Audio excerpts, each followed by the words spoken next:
Una fuerza es la acción capaz de cambiar el estado de reposo de un cuerpo a un estado de movimiento. La fuerza es una magnitud vectorial.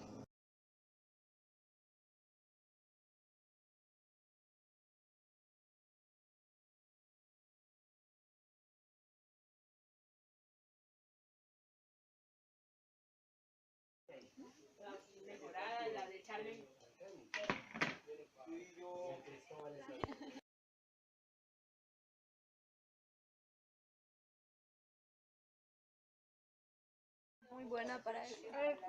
Ya estoy grabando, muñeca.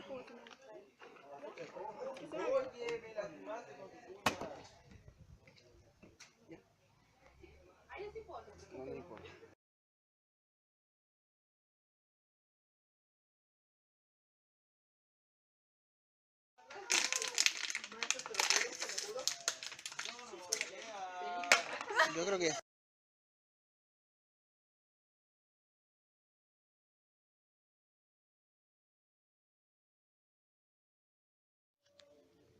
El instrumento utilizado para medir esta magnitud se conoce como dinamómetro. Este dispositivo consta de un resorte interno que se sostiene de un extremo y en el otro se coloca el objeto a medir. Cuando el resorte se estira debido al peso del objeto, se genera una fuerza en dirección contraria a su desplazamiento. En ese momento, el resorte y el objeto se desplazan en la misma dirección y sentido hasta el punto en el que ambas fuerzas se equilibran. Este procedimiento permite establecer escalas entre la elongación del resorte y el peso del objeto.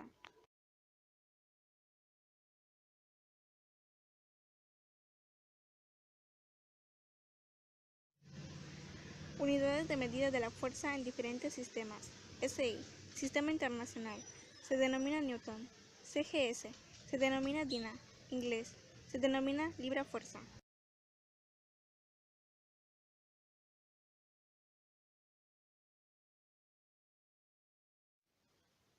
La masa de un cuerpo es la cantidad de materia que posee. El peso es la fuerza con la que caen los cuerpos debido a la fuerza de gravedad. La masa es una magnitud escalar y el peso es una magnitud vectorial. Y la fuerza es aquella acción capaz de cambiar el estado de reposo de un cuerpo a un estado de movimiento.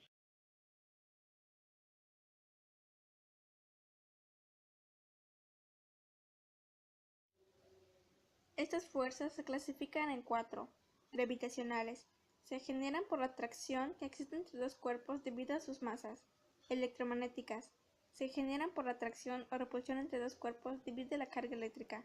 Los cuerpos se constituyen de átomos y la cantidad de electrones en cada átomo determina su carga. Nucleares débiles, son las fuerzas que provocan el decaimiento radiactivo en algunos núcleos atómicos. Nucleares fuertes, son las fuerzas que mantienen unidas las partículas del núcleo atómico.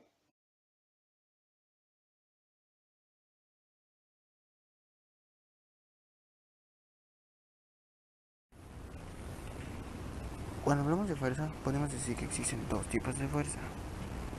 Una que se llama de contacto, en la cual, como el nombre lo dice, los dos cuerpos entran en contacto para ejercer una fuerza. Un ejemplo de eso sería un martillo dándole un clavo, pegarle a algún objeto o algo así. Y el otro tipo de fuerza que vendría siendo una fuerza a distancia, en la cual se ejerce una fuerza, pero nunca entran en contacto los dos cuerpos.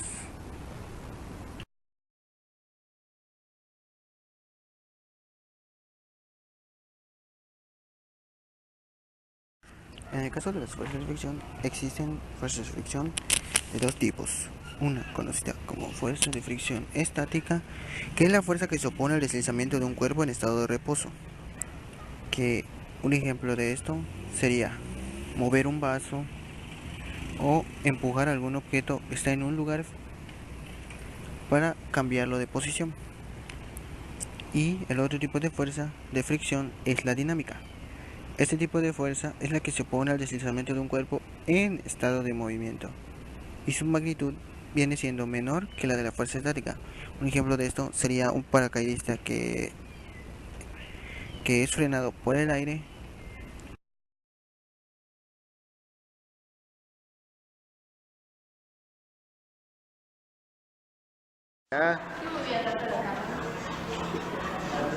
Pon duro tus brazos para que se vea que estás listo. Pongan fuerza.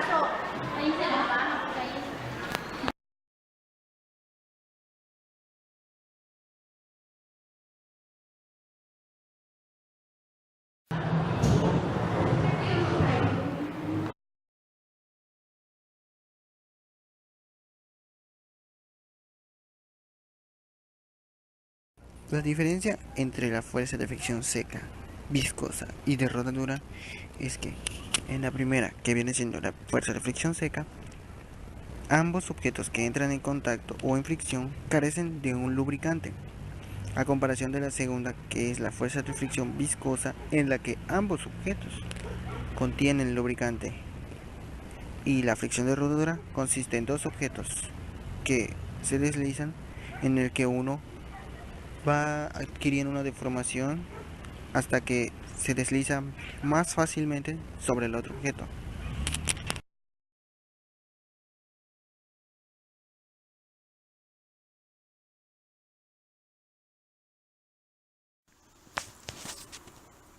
¿Qué es un coeficiente de fricción? Un coeficiente de fricción viene siendo el rozamiento que existe entre dos objetos.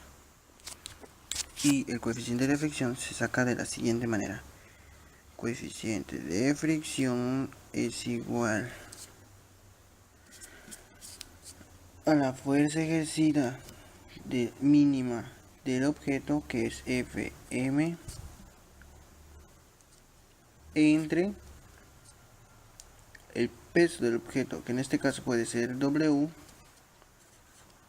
o puede ser N, ya que como sabemos N significa la normal y W es el peso, que viene siendo lo mismo.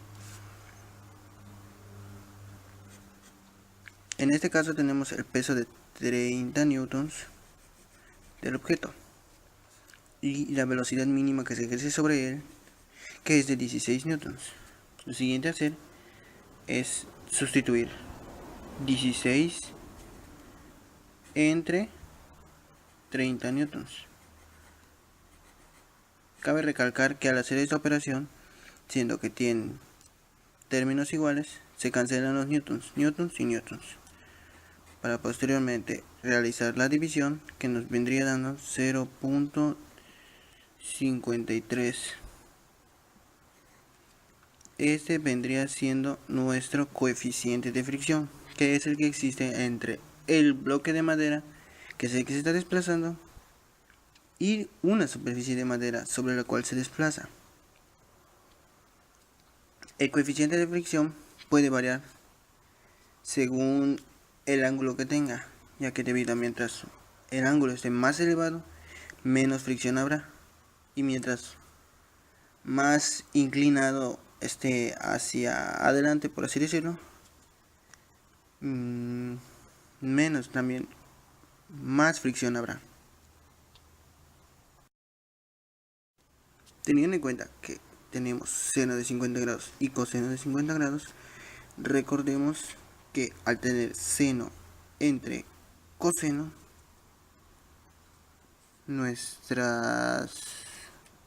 se convertiría en tangente de 50 grados,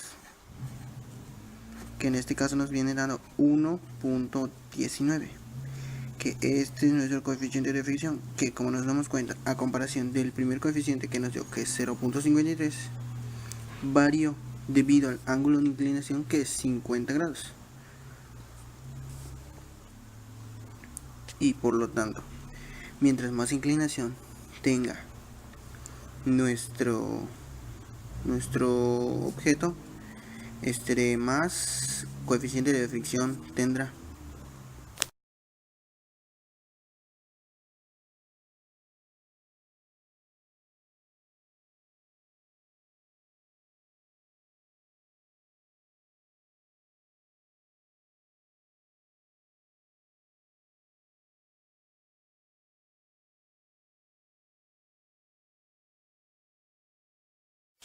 En este caso les enseñaré cómo es que en un cuerpo en estado de reposo pueden existir 4 fuerzas distintas, que son la normal, el peso, la fuerza mínima que se debe de aplicar y el coeficiente de fricción, que en este caso el coeficiente de fricción ya lo tenemos, que es 0.38.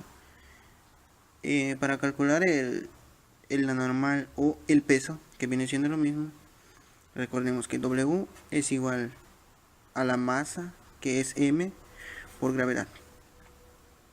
Tenemos entonces W es igual a 20 kilogramos, que en el caso de que nos den a gramos, que en este caso serían 20.000 gramos, lo que nosotros tendríamos que hacer es convertirlo a kilogramos, ya que necesitamos kilogramos a fuerza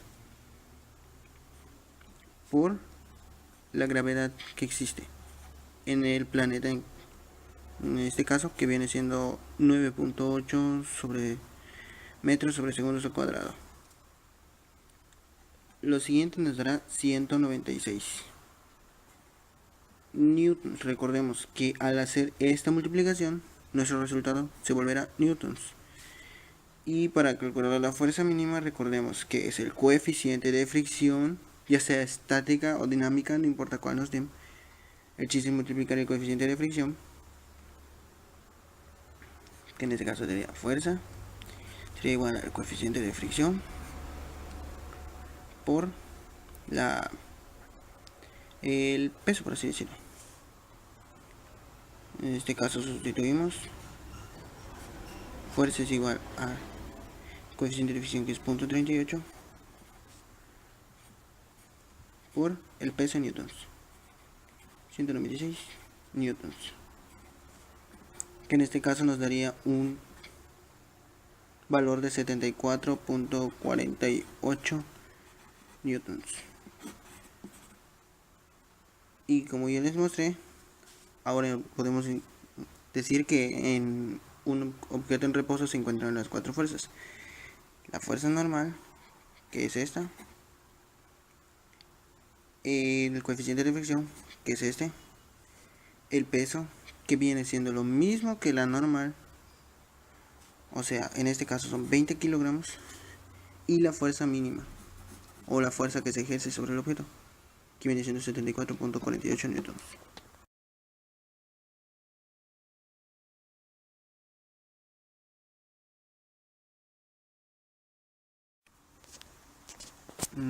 Ahora les daré un ejemplo de cómo se calculan el peso de un objeto, que para este caso vamos a utilizar la fórmula W es igual a M por G, y recordemos que W es igual a N, o sea que el peso es igual a la normal, o sea lo mismo, valen lo mismo, y el coeficiente de fricción, que es igual a la fuerza mínima entre el peso del objeto. Y la fuerza mínima para moverlo, que es fuerza mínima es igual al coeficiente de fricción por la normal.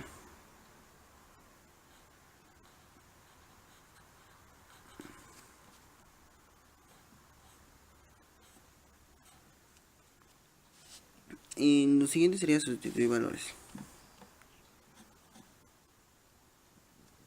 Vamos a empezar. En el caso de este problema te pide cuál es la fuerza mínima que se debe de aplicar. Y recordemos que la fuerza mínima se saca al coeficiente de fricción, que es 0.38, por el peso del objeto, que en este caso no lo tenemos en newtons, sino lo tenemos en kilogramos. Lo que necesitamos hacer es convertirlo a newtons, que vamos a sustituir 20 por 9.8 metros sobre segundos al cuadrado, y perdón, pero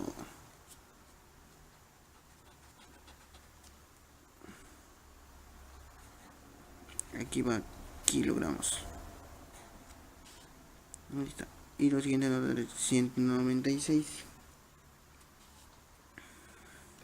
Ahora que tenemos que la normal o el peso del objeto es de 196, sustituimos 6 newtons, y al multiplicar este por este tenemos en cuenta que nos da un total de 74.48 newtons, que esta es la fuerza mínima que se necesita para mover el objeto.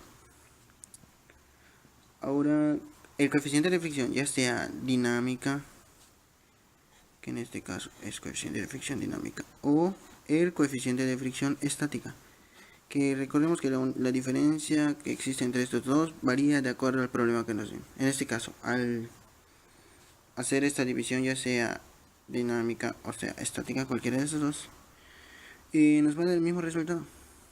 Al sustituir tenemos que la fuerza mínima se divide entre el peso del objeto, y si dividimos 74.48 entre el peso del objeto, que es de 196 newtons, nos daría un igual de 0.38.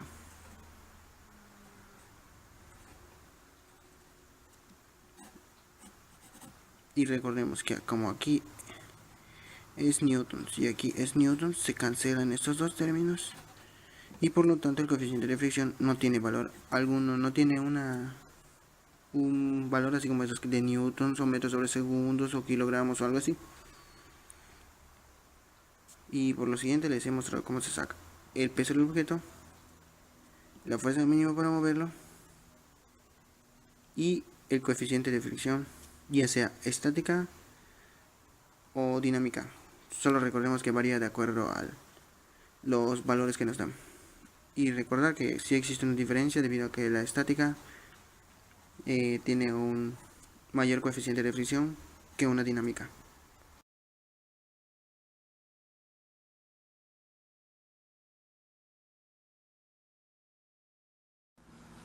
Hablar de los antecedentes del movimiento de los cuerpos es muy importante, ya que tenemos a tres personajes muy ilustres que nos dieron un gran aporte en cuestión al movimiento.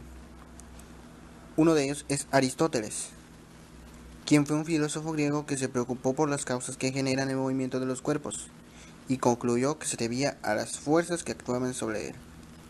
Decía que si un cuerpo no tuviera una fuerza ejercida, ese no se movería, por lo tanto no nos desplazaríamos. Digamos que tenía razón, ya que un cuerpo se acelera debido a que existe otra fuerza que actúa sobre él. Otro personaje importante es Galileo Galilei, quien decía que en ausencia de la acción de fuerzas, un cuerpo en reposo continúa en reposo y uno en movimiento se moverá siguiendo la dirección contraria a la que le fue ejercida la fuerza. Un ejemplo de esto podríamos decir que es el caso del automóvil, que cuando chocamos nosotros seguimos yendo hacia adelante aunque el automóvil se ha frenado por el golpe. Otro de los grandes, pero grandes aportadores en cuestión de movimiento es Isaac Newton, ya que debido a los estudios que realizó Galileo Galilei, él pudo postular tres leyes de movimiento que son la base del estudio de la mecánica clásica. La primera ley se basa en el principio de la inercia y menciona que en ausencia de fuerzas un cuerpo tiende a mantener su estado de reposo o movimiento de velocidad constante. Y la tercera ley se refiere a efectos de fuerzas de acción y reacción. Ambas leyes se enfocan al estudio de sistemas de fuerzas equilibrantes. Por el contrario, la segunda ley describe el movimiento acelerado de los cuerpos y su relación con la fuerza aplicada. Newton también postuló la ley de gravitación universal, que explica la fuerza de atracción que existe entre dos cuerpos debido a sus masas y a sus cargas eléctricas.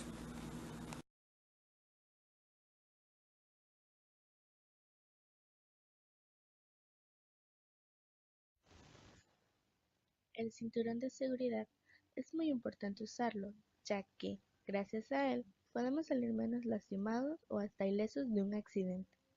Esto se debe a que el material del que está hecho el cinturón no es liso completamente, y eso permite que al frenar el carro, el cinturón sujete tu cuerpo y no salgas disparado hacia adelante.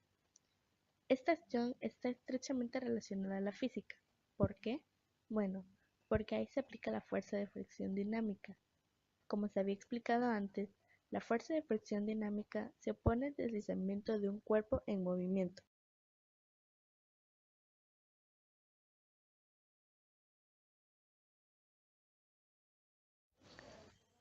Las leyes de Newton son importantes en nuestra vida, ya que, siempre las estamos aplicando, aunque lo hacemos inconscientemente.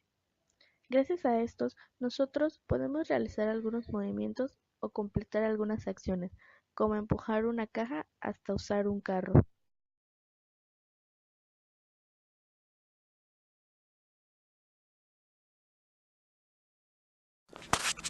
Al hablar de las leyes de Newton, tenemos en cuenta que son tres.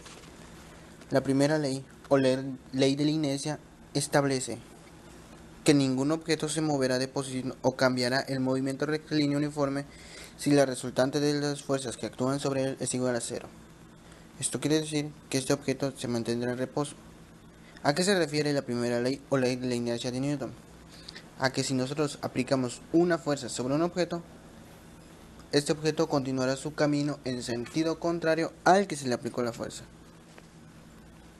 Y lo mismo quiere decir que si a un objeto no se le aplica ni una fuerza, en el caso de la segunda ley, o ley de la proporcionalidad entre la fuerza y la aceleración de Newton, se establece que toda fuerza resultante que se le aplique a un cuerpo le producirá una aceleración en la misma dirección y sentido. El valor de la aceleración está relacionado directamente con la fuerza, que se le aplica inversamente con la masa del cuerpo.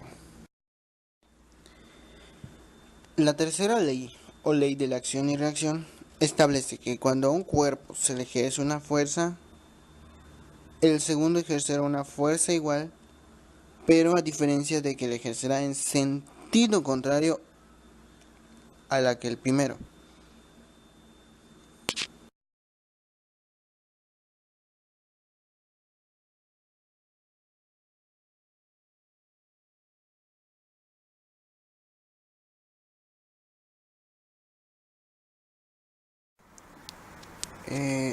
Ahora demostraré cómo se realiza un diagrama de cuerpo libre. Dice, un bloque de 100 newtons está en reposo en la rampa de la puerta de una casa de 30 grados. O sea, estamos hablando de que está en la puerta de la casa, que podemos definirla así, pero que tiene un ángulo de 30 grados, por lo tanto va así. Aquí 30 grados. Y el bloque se encuentra aquí. Tenemos que el coeficiente de fricción equivale a 0.1.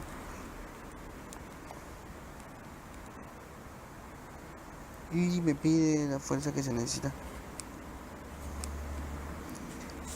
Tenemos en cuenta que es un bloque de 100 newtons, por lo tanto W y N equivalen a 100 newtons. Y este igual 100 newtons. Perdón si se borró esto. Recordemos que para sacar los valores, por así decirlo, se hacía la siguiente fórmula, que es N es igual a W X entre W Y. Necesitamos sacar, tenemos que WX es el seno de 30 grados y WY es el coseno 30 grados. Recordemos que seno entre coseno se convierte en tangente n, por lo tanto n es igual a la tangente de 30 grados, que nos da como resultado 0.57.